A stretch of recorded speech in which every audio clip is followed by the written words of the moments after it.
આજે આપણે વધેલા ભાતની વેજીટેબલ પેટીસ બનાવીશું. એના માટે મારે 1 વાટકી જેટલો ભાત બચ્યો તો એની આપણે આજે પેટીસ બનાવીએ. ચલો પહેલાં ભાતના આ રીતના આપણે મસરી નાખીશું.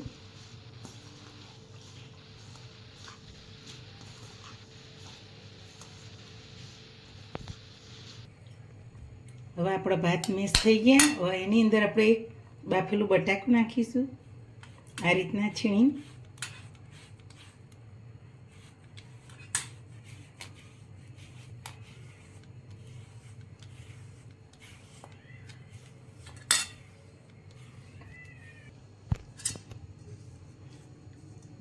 બટાકું છીણી કાઢ્યું. હવે એની અંદર આપણે ઝીણી કટ કરેલી ડુંગળી નાખીશું, ઝીણું કટ કરેલું શિમલા મિર્ચ નાખીશું અને ગાજર નાખીશું કટ કરેલું.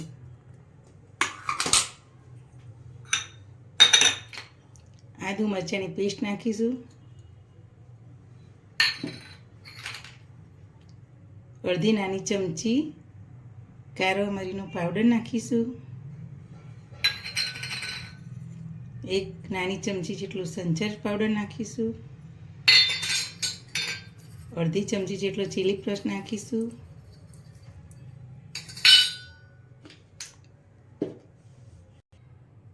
આપણે સંચર નાખીશું એટલે થોડું સ્વાદ અનુસાર આપણે થોડું મીઠું નાખીશું.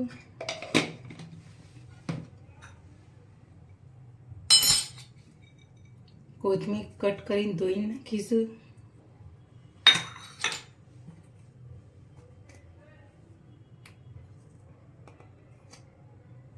ચપટી હિંગ નાખીશું.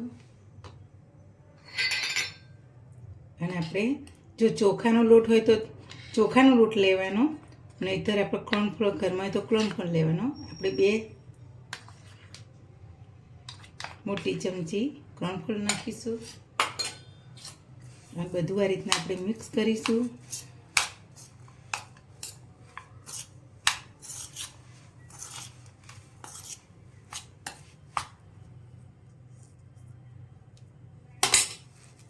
હવે હાથથી આ રીતના આપણે બધું મિક્સ કરી દઈશું. હવે આપણો મસાલો સરસ થઈ ગયો. હવે આપણે તેલવાળા આ રીતના હાથ કરી અને નાના નાના લુવા લઈને પેટીસના ગોળામાં આપણે વારીશું.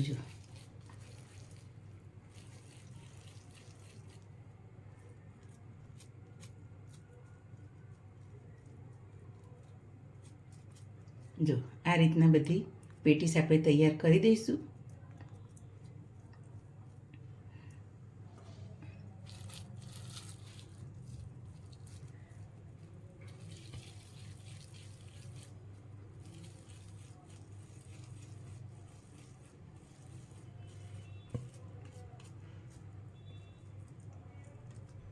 સરસ પેટીસ તૈયાર થઈ જાય છે. આ રીતના તમે કટલેસ પણ સરસ બનાવી શકો. સ્વાદમાં સરસ અને ખાવામાં બાળકો પણ સરસ આ રીતના બનાવીને આપો તો ખાય. બધી પેટીસ આપણે બનાવી દીધી. હવે આપણે તેલ ગરમ કરવા મૂકીશું. તેલ ગરમ કરવા મૂક્યું એ તેલ ગરમ થઈ જાય એટલે આપણે પેટીસ અંદર શેકવા મૂકીએ. હવે આપણે તેલ ગરમ થઈ ગયું. હવે આપણે પેટીસ આ રીતના મૂકી દઈશું અંદર.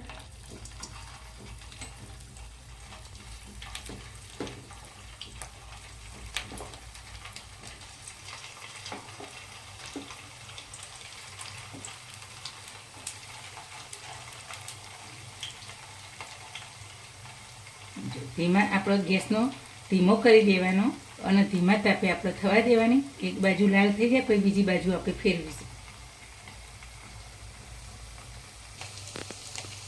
હવે આપણે બીજી બાજુ આ રીતના ફેરવી દઈએ.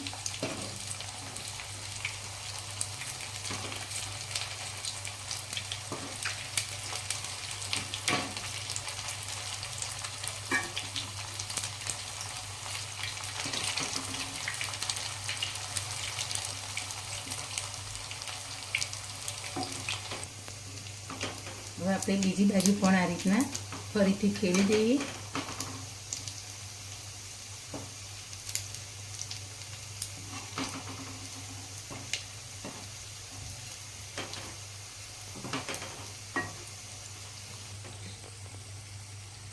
જો આપણી પેટીસ હવે તૈયાર થઈ ગઈ, તો એને આપણે કાઢી લઈશું.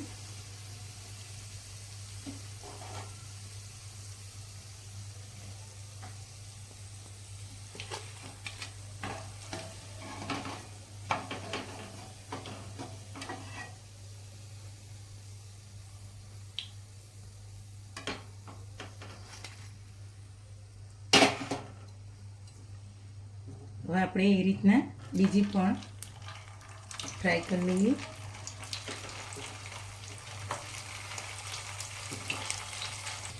હવે આપણે ગેસ બંધ કરી દીધો અને બીજી પેટીસ પણ આ રીતના તૈયાર થઈ ગઈ. જો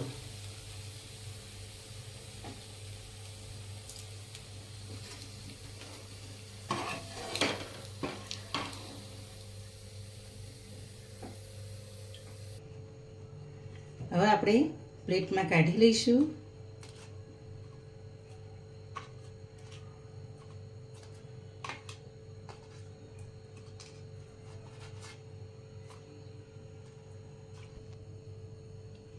આપણા વધેલા ભાતની વેજીટેબલ પેટીસ તૈયાર થઈ ગઈ. ગ્રીન ચટણી, ટામેટાનો સોસ હોય કે તમારી ખજૂર આંબલીની ચટણી સાથે પણ આ સરસ લાગે.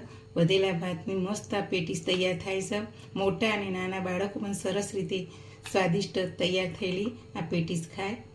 બસ આવી મારી નવી નવી વાનગી જોવા માટે મારી ચેનલને સબસ્ક્રાઈબ કરજો, લાઈક કરજો અને શેર કરજો. જો પેટીસ ખાવામાં સરસ અને પોચી અને સરસ તૈયાર થાય છે અને સ્વાદમાં પણ સરસ લાગે છે. જો